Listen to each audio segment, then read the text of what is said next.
Hello बच्चों, नमस्कार। एक बार फिर से स्वागत है आपका अपना YouTube channel RK coaching centre में। तो कैसे हैं आप लोग? उम्मीद करते हैं आप सभी अच्छे होंगे। तो कल मैंने डिस्कस किया था जो आपका पहला चैप्टर है वास्तविक संख्याएं, उसमें कल हम लोगों ने अभाज्य संख्या तक समझा था। ठीक है, अगर आप कल का वीडियो नहीं देखे हैं तो आपसे गुजारिश है एक बार जाइए और कल वाला वीडियो देख लीजिए और अच्छे से समझ में आपको आएंगे। आज हम लोग समझने वाले हैं भाज्य संख्या। क्या समझने वाले हैं?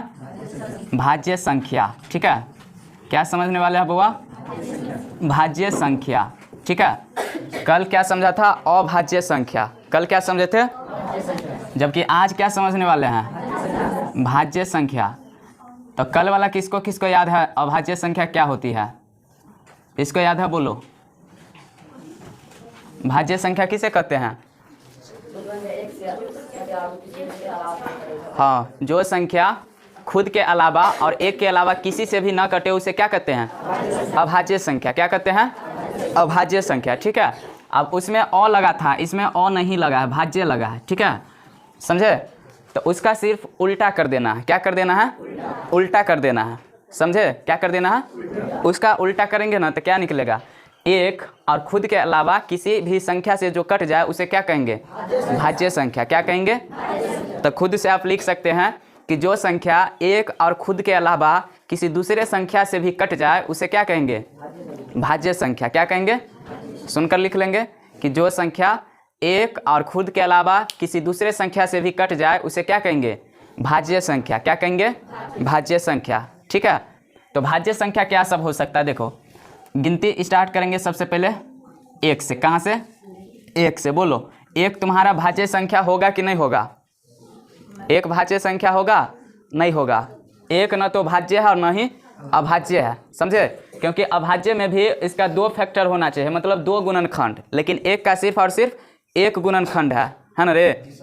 तो ये अभाज्य भी नहीं है और भाज्य भी नहीं है। समझे? भाज्य के लिए कम से कम 3 गुणनखंड होना चाहिए, यानी कि 3 ऐसी संख्या होना चाहिए जिससे वो संख्या कटे। और 3 गो कौन कौन?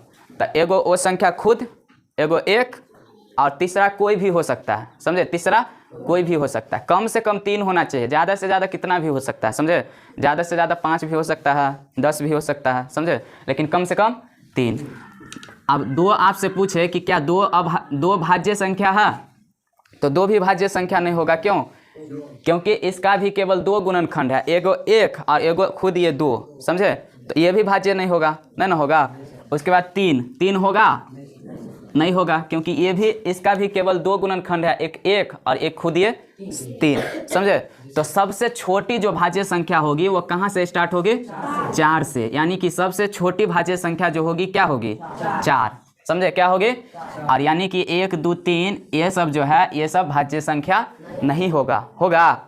नहीं होगा। सबसे छोटी भाज्य संख्या कौन होगा? 4। समझे? एक बार बिहार बोर्ड में क्वेश्चन पूछा था ऑब्जेक्टिव में कि सबसे छोटी अभाज्य संख्या और सबसे छोटी भाज्य संख्या का गुणनफल कितना होगा? गुणनफल मतलब क्या होता है? गुना। गुणनफल मतलब? तो सबसे छोटी अभाज्य संख्या और सबसे छोटी भाज्य संख्या का गुणनफल कितना होगा? 8। चलिए, बिल्कुल सही है। ठीक है, क्योंकि सबसे छोटी जो अभाज्य संख्या होगी वो कितनी होगी? 2। और सबसे छोटी भाज्य संख्या कितनी होगी? 4। और यही क्वेश्चन पूछा था एक बार ऑब्जेक्टिव में, तो आंसर क्या निकलेगा? 8 निकलेगा। क्या निकलेगा?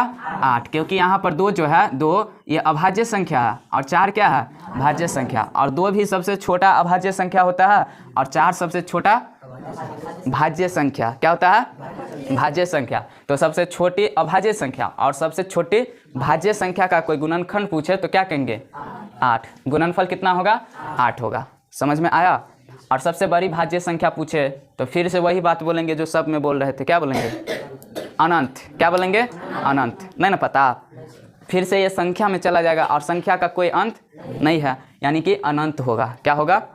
तो छोटा वाला याद रखना है। समझे? यहाँ से क्वेश्चन बन सकता है। ठीक है, तो सब भाज्य संख्या समझ गया। भाज्य और अभाज्य संख्या में क्या अंतर है? समझा ना? क्या? अभाज्य संख्या के केवल 2 गुणनखंड हो सकते हैं, एगो खुद वो संख्या और एगो एक। समझे? जबकि भाज्य संख्या में कम से कम 3 गुणनखंड होगा। 3 गुणनखंड कौन? तो एक हो सकता है, खुद वो संख्या हो सकती है, और तीसरा कोई भी संख्या हो सकती है। जैसे 4 की बात करें तो 4, 1 और 4 से तो कटता ही है, साथ ही साथ ये 2 से कटेगा कि नहीं कटेगा? 2 से कट जाएगा ना। तो ये हो गया तुम्हारा भाज्य संख्या। समझे, ये क्या हो गया।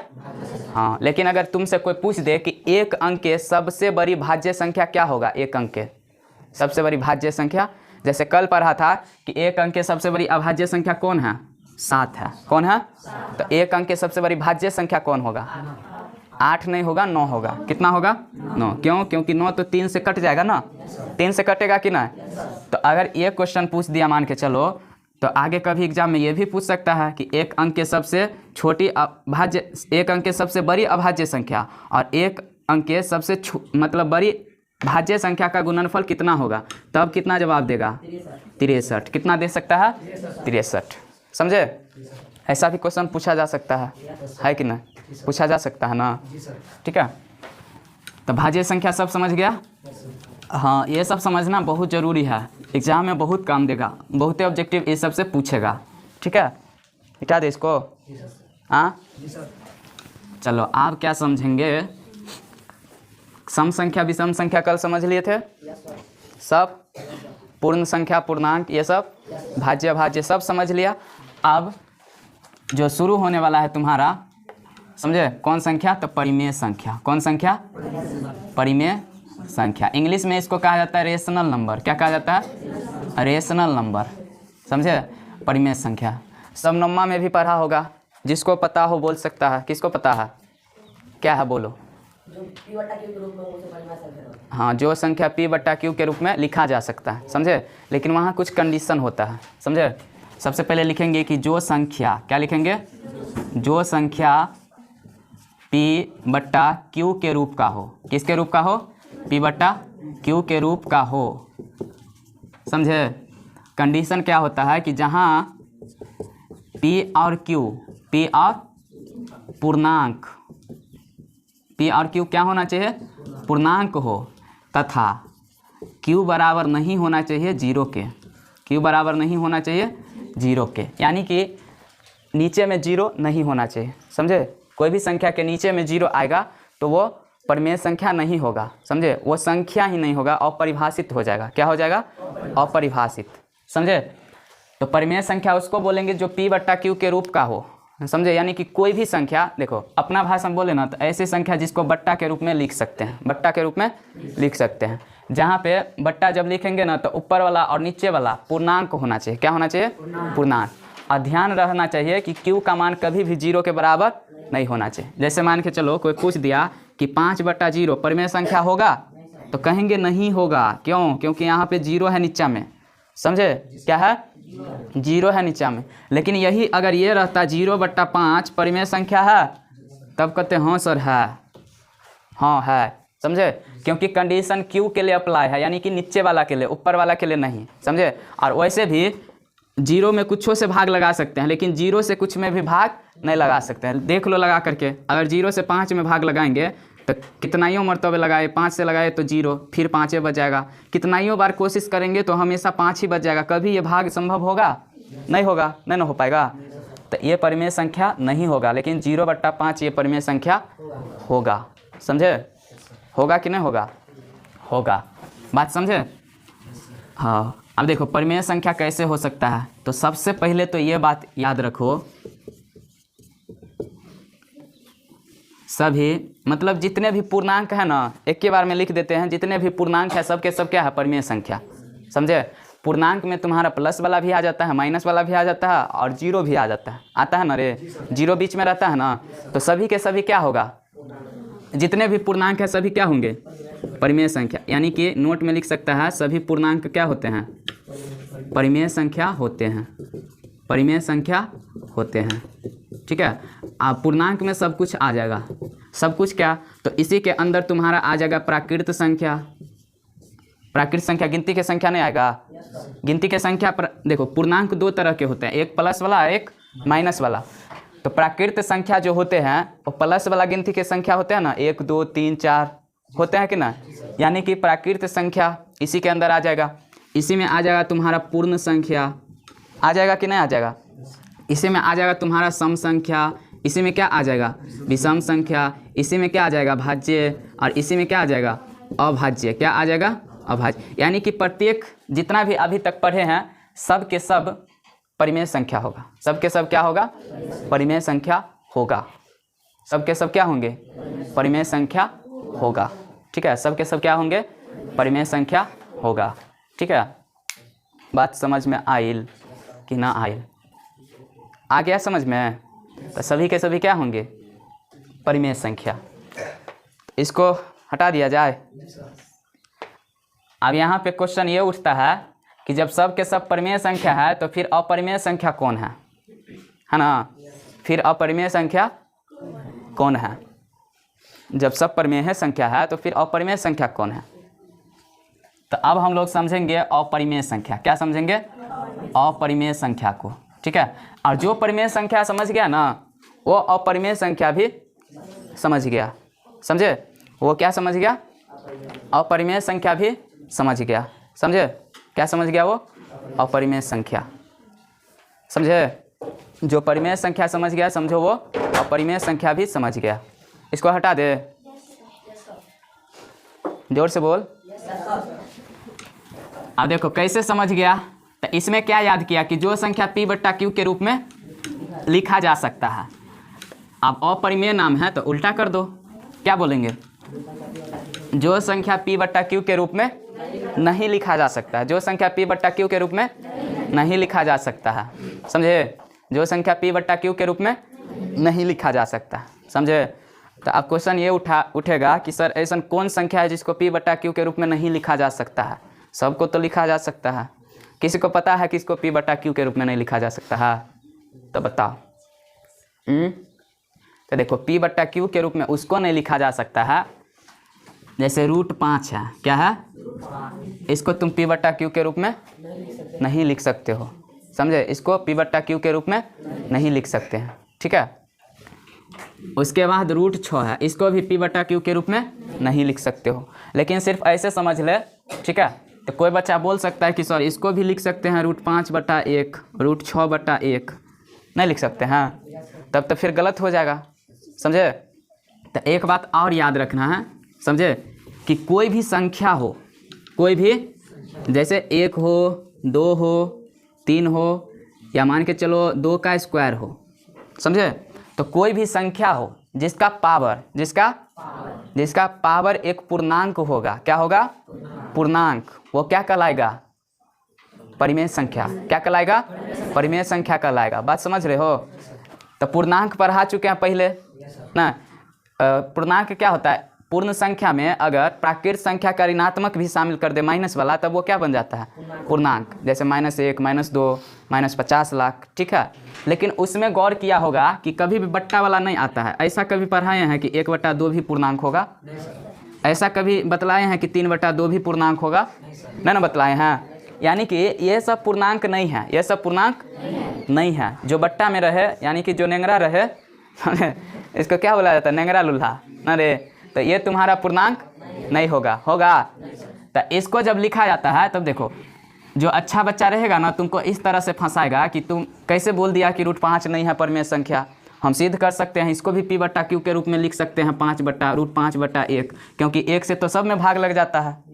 तो फिर तो यहो लिखा गया p बट्टा q के रूप में। तब तुम कैसे कह रहा है कि √5 परिमेय संख्या नहीं होगा? समझे?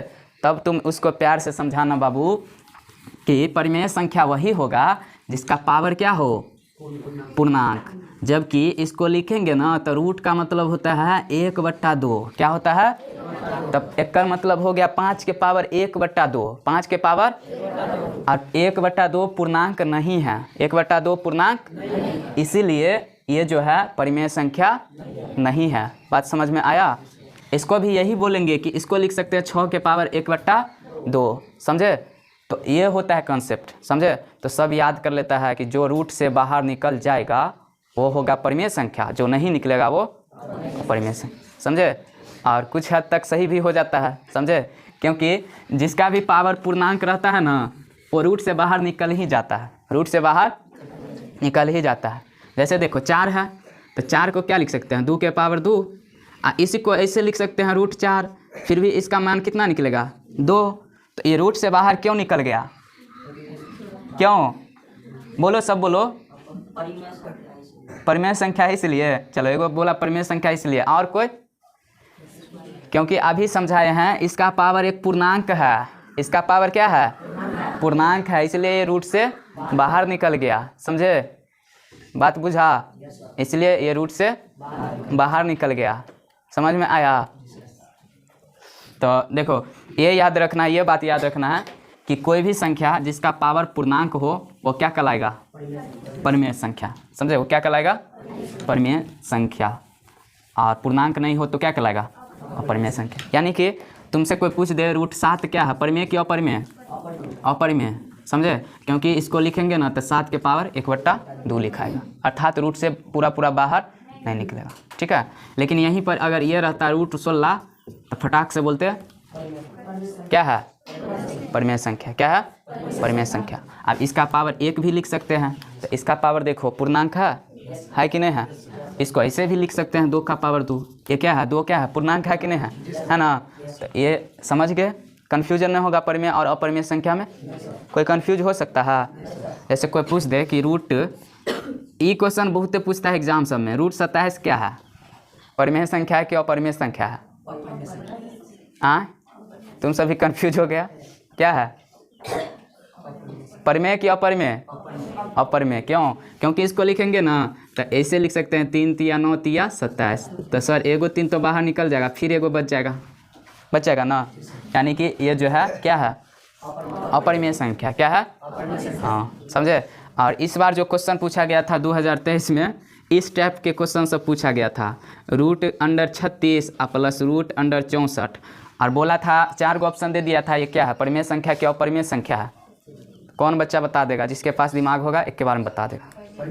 परिमेय संख्या। क्यों? क्योंकि सर इसका भी वर्गमूल निकल जाएगा 6 और इसका भी वर्गमूल निकल जाएगा 8, और 8 6 को जोड़ेंगे तो कितना आ गया? 14, और 14 एक परिमेय संख्या है कि नहीं है ना?